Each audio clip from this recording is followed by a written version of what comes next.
देखो बेटा, in previous class we did digestion in stomach. तो एक बार फटाफट रिव्यू करके हम आज चलेंगे स्मॉल इंटेस्टाइन पे। तो ये स्टमक की डायग्राम है और ये इसके डिफरेंट पार्ट्स हैं। तो इतना आपके सिलेबस में नहीं है 10th लेवल पे, बट पार्ट्स दिए हुए हैं, you can go through. Main है कि स्टमक के अंदर डाइजेशन कैसे होती है। तो स्टमक के अंदर ग्लैंड होता है, gastric gland. Gastric gland juice release करता है, गैस्ट्रिक जूस। जूस मतलब liquid. This juice contain three things: HCl, pepsin and mucus. HCl is hydrochloric acid और बहुत ही स्ट्रॉन्ग एसिड होता है। इसका काम है फूड को एसिडिक बनाना, और अगर कोई इसमें माइक्रोब आ जाए फूड में उसको मार देना। And activate pepsin. Activate pepsin का है कि पेप्सिन को कहता है काम शुरू करो। अब यहाँ पे देखो, पेप्सिन का काम है प्रोटीन को डाइजेस्ट करना। P for pepsin, P for protein, ऐसे याद रख लो। म्यूकस का काम है कि स्टमक की जो हमारी वॉल्स हैं, अगर इस स्टमक को कट कर दें तो इंटरनल वॉल्स दिखेंगी। इंटरनल वॉल, उस पर अगर ये एसिड लग जाए तो ये इंटरनल वॉल जल सकती है, नुकसान हो सकता है। तो म्यूकस क्या करता है, इसके ऊपर एक लेयर बना देता है और उसको डैमेज होने से बचाता है। ठीक है। So this all we did in this topic stomach. Stomach के अंदर अब यहाँ से फूड जाएगा हमारा स्मॉल इंटेस्टाइन में। स्टमक के बाद जो आपका ये स्टमक है, स्टमक जो है वो स्मॉल इंटेस्टाइन से कनेक्टेड है। यहाँ से फूड चला जाएगा स्मॉल इंटेस्टाइन में। अब जो स्मॉल इंटेस्टाइन है, इसकी तीन नाम है। शुरुआत में जहां से शुरू होता है उसे ड्यूडेनम कहते हैं, मिडल पार्ट को जेजुनम कहते हैं, और जो एंड पार्ट है स्मॉल इंटेस्टाइन का, इसे इलियम कहते हैं। फिर से सुनो, स्टमक से फूड जाएगा स्मॉल इंटेस्टाइन में। स्मॉल इंटेस्टाइन के तीन पार्ट्स हैं, शुरुआत वाले पार्ट को ड्यूडेनम, एंड वाले पार्ट को इलियम, और मिडल पार्ट को हम कहते हैं जेजुनम। ठीक है। सो जस्ट कीप इन माइंड। अब देखो, जो small intestine is the largest part of elementary कनाल। जो हमारा स्मॉल इंटेस्टाइन है ये लार्जेस्ट पार्ट ऑफ एलिमेंट्री कनाल है, और ये कॉइल्ड होता है। क्या होता है ये सारा हमारा? कॉइल्ड। तो इस चीज को आप ध्यान रखें, ये कॉइल्ड पार्ट में होता है। और 20 फीट जो है ये लॉन्ग होता है in humans. It has region duodenum, the region which follows the stomach, मतलब स्टमक से जो शुरू होता है। रीजनम middle part, and later end part को हम इलियम कह देते हैं। The internal surface of small intestine is folded into finger like projections. ये याद रखना कि जो इंटरनल पार्ट है ना स्मॉल इंटेस्टाइन का, उसके अंदर फिंगर लाइक प्रोजेक्शंस होती हैं, जिसे हम कहते हैं विलाई। मतलब ये इसका क्या मतलब है, डायग्राम में दिखाता हूँ। आप देखो ये वाली डायग्राम, ये डायग्राम है। जैसे स्मॉल इंटेस्टाइन एक पाइप है ना, इस पाइप को कट कर दें तो पाइप के अंदर ये देखो, अंदर ये फिंगर लाइक प्रोजेक्शंस आपको दिख रही हैं। ये अंदर ये सारा देखो, ये फिंगर लाइक प्रोजेक्शन है। इसको अगर माइक्रोस्कोप में देखो तो ऐसे बड़ी बड़ी दिखेंगी, वैसे छोटी छोटी होती हैं ऐसे। इस फिंगर लाइक प्रोजेक्शन को हम कह देते हैं विलाई। अच्छा, आगे। A common pancreatic duct from pancreas and liver open into duodenum. मतलब ड्यूडेनम में लीवर और पैंक्रियाज का सिक्रीशन आता है, जो ग्लैंड्स हैं। Most of chemical digestion and absorption take place in small intestine. ये पॉइंट इंपॉर्टेंट है कि मोस्टली डाइजेशन कहाँ पे कंप्लीट हो जाती है? आपके स्मॉल इंटेस्टाइन में डाइजेशन कंप्लीट हो जाती है। तो ये तो एक मैंने ऊपर ऊपर से बताया कि स्मॉल इंटेस्टाइन में होता क्या। अब हम प्रॉपर पढ़ने जा रहे हैं कि स्मॉल इंटेस्टाइन में फूड प्रॉपरली कैसे डाइजेस्ट होता है। तो ये जनरल बताया। इस जनरल में आपको क्या बताया कि स्मॉल इंटेस्टाइन के क्या पार्ट्स हैं? शुरू वाला पार्ट ड्यूडेनम, मिडल पार्ट जिजनम, और लास्ट वाला पार्ट स्मॉल इंटेस्टाइन का इलियम। यानी यहाँ से लास्ट वाले पार्ट के बाद ना लार्ज इंटेस्टाइन शुरू हो जाती है, और ये जो बिल्कुल शुरू वाला, यानी स्टमक से स्मॉल इंटेस्टाइन शुरू होता है, जहाँ स्टमक खत्म होता है, तो बिल्कुल स्टार्टिंग पोर्शन को कह देते हैं ड्यूडेनम। सो ये यहाँ पे एक आपको जनरल बताया गया, अबाउट 20 फीट लॉन्ग ह्यूमन में होता है, ये एक एवरेज बताया गया है। सो ये जनरल है। अब हमारा जो मेन टॉपिक है कि स्मॉल इंटेस्टाइन में डाइजेशन होती कैसे है। तो देखो, फूड स्टमक में था, स्टमक से फूड ने जाना है स्मॉल इंटेस्टाइन में। तो ये वाला जो पार्ट है ना, बिल्कुल ये पहला पार्ट, ये स्मॉल इंटेस्टाइन का, ये ड्यूडेनम यहाँ से स्टार्ट होता है। This is your duodenum. तो ड्यूडेनम के साथ दो ग्लैंड जुड़े हुए हैं, अगर आप ध्यान से देखो। एक पत्ते जैसा ग्लैंड, पी फॉर पत्ता, पी फॉर पैंक्रियाज, और एक उल्टा एल, लीवर। ये इस तरह से शॉर्टकट बताया मैंने आपको याद करने के लिए। तो पैंक्रियाज एंड लीवर दो ग्लैंड जुड़े हैं जहां से स्मॉल इंटेस्टाइन शुरू होती है, उसका नाम है ड्यूडेनम। अब देखो, जो हमारा फूड है वो स्टमक से स्मॉल इंटेस्टाइन में जाएगा, तो एक प्रॉब्लम हो जाएगी कि यहाँ पे ये फूड एसिडिक था और इसके अंदर म्यूकस लेयर थी।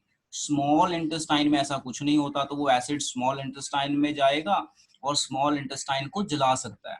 तो ये लीवर क्या करता है, ये एक लिक्विड रिलीज करता है बेसिक नेचर का।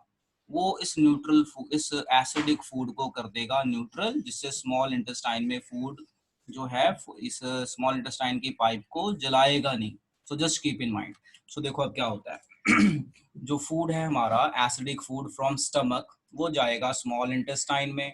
स्मॉल इंटेस्टाइन में दो ग्लैंड जुड़े होते हैं, जो बिल्कुल स्टार्टिंग में लीवर एंड पैंक्रियाज। लीवर का क्या काम है, लीवर बाइल जूस रिलीज करेगा। बाइल जूस जो है ये बेसिक नेचर का होता है। बेसिक ये क्या करेगा, make food alkaline and neutral. ये जो एसिडिक फूड है ना जो स्टमक से आ रहा है, उसको न्यूट्रल बना देगा, जिससे स्मॉल इंटेस्टाइन को नुकसान ना हो। साथ ही साथ बाइल जूस एक और काम करेगा। अच्छा, बाइल जूस को ना बाइल सॉल्ट भी कह देते हैं। ये एक काम और करता है, जो आपके फैट के बड़े मॉलिक्यूल हैं उनको छोटे छोटे मॉलिक्यूल में तोड़ देता है, और इस प्रोसेस को हम कहते हैं emulsification. So bile juice break fat into small globules. Small globules मतलब छोटे पार्ट्स में। इस प्रोसेस को कहते हैं इमल्सिफिकेशन। इससे क्या होता है, इससे फैट इजीली डाइजेस्ट हो जाता है। इस तरीके से फैट जो है आपका इजीली डाइजेस्ट हो जाएगा। ओके, अब लीवर का तो पता चल गया क्या काम करता है अब आता है पैंक्रियाज। पैंक्रियाज क्या करता है, जैसे लीवर बाइल जूस बना रहा था और गॉल ब्लैडर में स्टोर होता है बाइल जूस, इस तरह से पैंक्रियाज एक जूस बनाता है जिसका नाम है पैंक्रियाटिक जूस। यहाँ पे जूस का मतलब लिक्विड होता है जो डाइजेशन में हेल्प करते हैं। पैंक्रियाटिक जूस जो है, इसके अंदर डाइजेस्टिव एंजाइम्स होते हैं। कौन कौन से नाम है डाइजेस्टिव एंजाइम के, पैंक्रियाटिक अमाइलेज। देखो मैंने शॉर्ट में लिखा है अमाइलेज, पूरा नाम है pancreatic amylase, pancreatic trypsin, pancreatic lipase. जो एमाइलेज है इसका काम है अपना कार्बोहाइड्रेट को डाइजेस्ट करना। जो हमारा एमाइलेज है ना, पैंक्रियाटिक एमाइलेज, इसका काम है कार्बोहाइड्रेट को डाइजेस्ट करना। कार्बोहाइड्रेट, डाइजेस्ट कार्बोहाइड्रेट, ऐसे लिख देता हूँ, डाइजेस्ट कार्बोहाइड्रेट। इसी तरह ट्रिप्सिन का काम है डाइजेस्ट प्रोटीन्स। और इसी तरह से ये लाइपेस एंजाइम है, इस एंजाइम होते हैं जो डाइजेशन में हेल्प करते हैं, बायोलॉजिकल कैटलिस्ट। लाइपेस का काम है डाइजेस्ट फैट मॉलिक्यूल। सो ये है, यहाँ पे डाइजेशन आपकी हो जाती है कंप्लीट स्मॉल इंटेस्टाइन में। एक बार फिर से सुनो, एसिडिक फूड मतलब स्टमक का फूड आएगा हमारा स्मॉल इंटेस्टाइन में। स्मॉल इंटेस्टाइन में दो चीजें कनेक्टेड होती हैं, दो gland, liver and pancreas. Main इनकी हेल्प से स्मॉल इंटेस्टाइन में डाइजेस्ट होता है। अब क्या होता है, bile juice, liver bile juice बनाता है जो गॉल ब्लैडर में स्टोर होता है।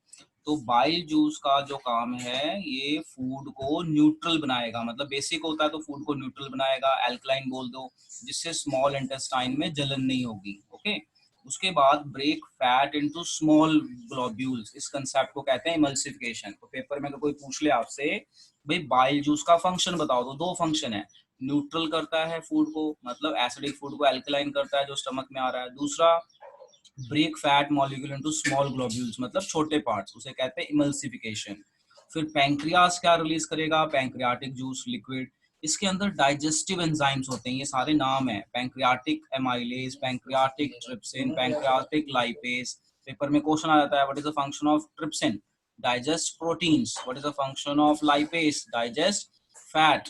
तो ये चीजें हैं जो बहुत जरूरी हैं। तो ये है आपका डाइजेशन, यहाँ पे डाइजेशन एक तरह से कंप्लीट हो जाती है। अब क्या होता है, ये तो था स्मॉल इंटेस्टाइन का कि ये दो ग्लैंड।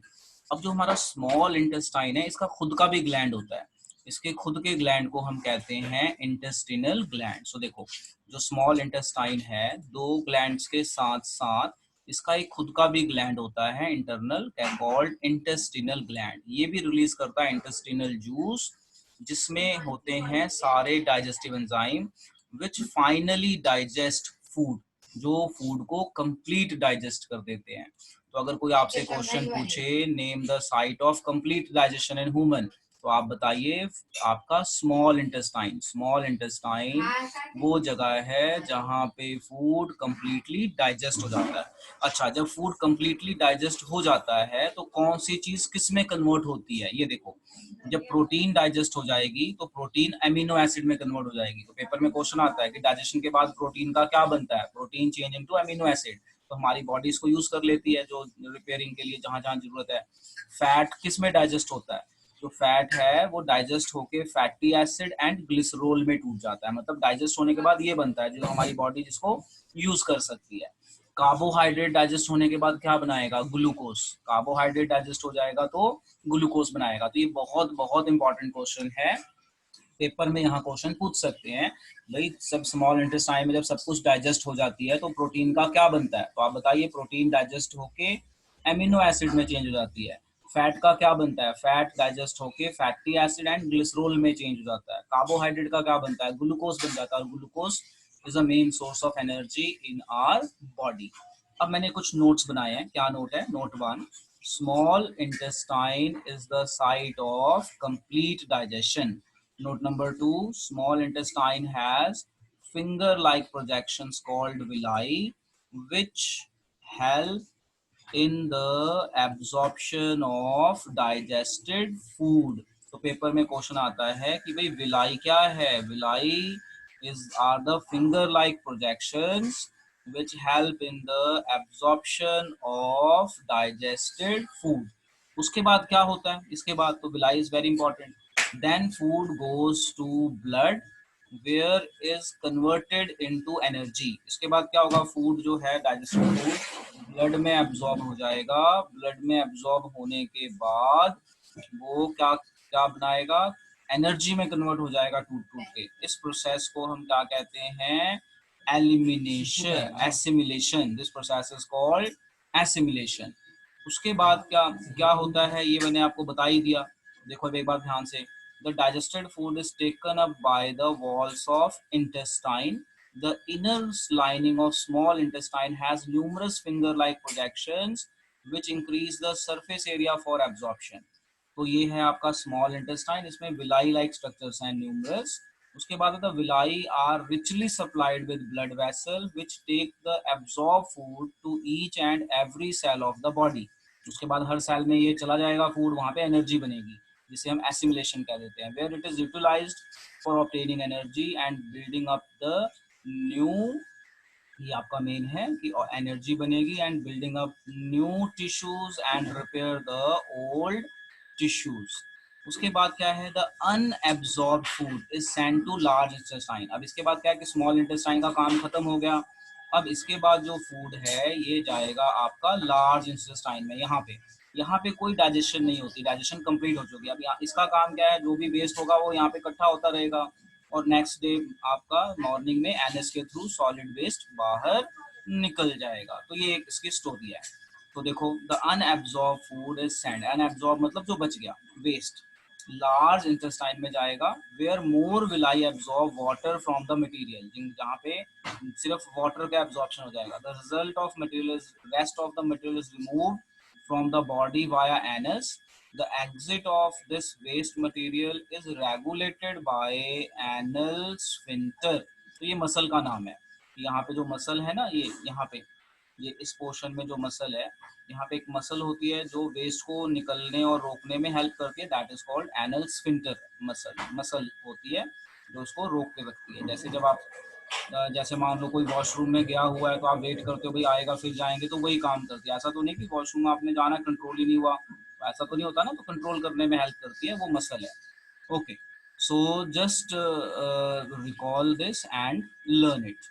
इसको एक बार गो थ्रू कर लीजिए और लर्न कर लीजिए। हाँ जी, तो हमने डाइजेशन इन स्मॉल इंटेस्टाइन पढ़ लिया। यहाँ पे जो क्वेश्चन बनता है, बहुत सारे क्वेश्चन बनते हैं। एक विलाई के ऊपर क्वेश्चन बनता है, तो ये विलाई है। What is villi, finger like projection in small intestine. Function क्या है इसका, help in providing more surface to absorb digested food. एक ये पाइप की तरह है, जैसे स्ट्रॉ पाइप होती है ना, तो बहुत सारी स्ट्रॉ पाइप है। जो डाइजेस्टेड फूड को खींच के सीधा ब्लड में ले जाती है। अब क्या होता है इसके बाद, अब हमारा स्मॉल इंटेस्टाइन भी हो गया, अब इसके बाद फूड जाएगा लार्ज इंटेस्टाइन में। तो देखो क्या होगा, द अनएब्जॉर्ब मतलब जो बच गया, एंड अनएब्जॉर्ब मतलब जो बच गया, जो बच गया उसे हम कहते हैं unabsorbed food is sent into large intestine where more villi absorb water। अब फूड तो जितना एब्जॉर्ब होना था हो गया, अब उसमें जो पानी बच गया ना, तो वो स्मॉल लार्ज इंटेस्टाइन में, इस तरह से लार्ज इंटेस्टाइन में भी होता है, वो फिर पानी को एब्जॉर्ब कर लेता है जितना हमारी बॉडी को चाहिए, बाकी वो बॉडी से हमारा वेस्ट की फॉर्म में निकल जाता है। जो उसकी रेगुलरिटी को मेंटेन करता है वेस्ट निकलने के, उसे कहते हैं एनल स्फिंक्टर। तो यहाँ से फूड चला गया हमारा लार्ज इंटेस्टाइन में। अब देखो लार्ज इंटेस्टाइन में क्या होता है, ये डायग्राम है हमारी लार्ज इंटेस्टाइन की। ये स्मॉल इंटेस्टाइन आ रही है, ये जो पाइप दिख रही है ना आपको, ये स्मॉल इंटेस्टाइन आ रही है, ये यहाँ से लार्ज इंटेस्टाइन, यहाँ पे वेस्ट इकट्ठा होएगा, नेक्स्ट मॉर्निंग ये वेस्ट यहाँ से निकल जाएगा। अब यहाँ पे एक ये इस तरह से प्रोजेक्शन है, इसे कहते हैं अपेंडिक्स, जहाँ से वेस्ट निकलता है उसे कहते हैं एनस, और ये सारे लेबलिंग दी हुई है। तो इतनी लेबलिंग आपको याद नहीं करनी है, बस आप ये नोट कर देख लो इसको, इतनी लेबलिंग नोट नहीं करनी, आपके पेपर में इतनी लेबलिंग नहीं है, बस आपको पता होना चाहिए कि जो ये स्ट्रक्चर है, ये स्ट्रक्चर लार्ज इंटेस्टाइन की है, और ये एक ओपनिंग है जो एलिमेंट्री कैनाल का एंड है, यहाँ से सॉलिड वेस्ट बाहर निकल जाता है एवरी मॉर्निंग। ओके, अब लार्ज इंटेस्टाइन को पढ़ते हैं और इस कंसेप्ट को हम यहाँ पे कंप्लीट करते हैं। Large intestine, large intestine in human is about 5 feet long, तो ये एवरेज होता है कि ये 5 फीट लॉन्ग होता है। It has 2 regions, colon and rectum. तो देखो कोलोन, जहां लिखा है कोलोन, कोलोन, और कहीं पे आपको लिखा है रेक्टम, तो इसको दो हिस्सों में डिवाइड किया गया है, colon and rectum. The region of large intestine after ileum is called colon, while the last part is called rectum। तो ये आपका आ गया यहाँ पे लास्ट पार्ट, उसके बाद ये जो आपका है ये सारा कोलोन कोलोन कोलोन, और एक एंड में आता है रेक्टम। तो ये कंप्लीटली आप देखो कोलोन कोलोन लिख रहा है, तो ये कोलोन ही है, मतलब बस अरेंजमेंट को बोल दो। At the base of ascending colon there a small finger like outgrowth is seen called appendix, ये अपेंडिक्स है। It houses many useful bacteria required for digestion in food। जो ये अपेंडिक्स है ये डाइजेशन इन फूड में हेल्प करता है, but human being में इसका कोई खास रोल नहीं है, एनिमल में बहुत रोल है। ह्यूमन बीइंग में क्या होता है, आपने सुना होगा, अपेंडिक्स में इन्फेक्शन हो गया था, उसको काट के निकाल दिया, तो ह्यूमन बीइंग में कोई खास रोल नहीं है, जस्ट एक स्टोर करता है। बट एनिमल होते हैं जो गाय भैंस हो गई, उनमें इनका रोल होता है, डाइजेशन में हेल्प करते हैं, उनका खाना वगैरह पचाने में हेल्प करते हैं, बट हमारी ह्यूमन बॉडी में इसका कोई खास रोल नहीं है, कोई नुकसान भी नहीं है, कोई फायदा भी नहीं है। Okay, then we have colon has 3 regions हो गया। It houses many useful bacteria, जो अपेंडिक्स है इसके अंदर। Rectum open to outside by anus, जो आपका ये रेक्टम है, ये वाला पोर्शन जहाँ वेस्ट इकट्ठा होता है, उसकी ओपनिंग एनस है, जहाँ से वेस्ट बाहर निकलेगा। The anus has internal and external anal sphincter, मतलब इसके अंदर मसल्स होती हैं जो इस वेस्ट को कंट्रोल करती हैं कि कब निकालना है या रोकना है, जो हमारी विल पे भी थोड़ा सा वर्क करता है। जैसे आप वॉशरूम में जाना है, आपने वॉशरूम मान लो बिजी है, तो ऐसा तो नहीं कि ये निकल जाता है अपने आप ही अनकंट्रोल, तो ये थोड़ा मसल्स हेल्प करती हैं। हाँ, कोई बहुत ही अनकंट्रोल्ड है तो आप कंट्रोल नहीं कर पाएंगे, तो इट्स अ वो पॉइंट जहाँ से वेस्ट हमारी बॉडी का बाहर निकलता है, तो वो ये मसल्स उनको कंट्रोल करती हैं। The anus has internal and external anal sphincter, sphincter वही होगी जो आपका मसल्स है यहाँ पे जो इसको रोकती हैं।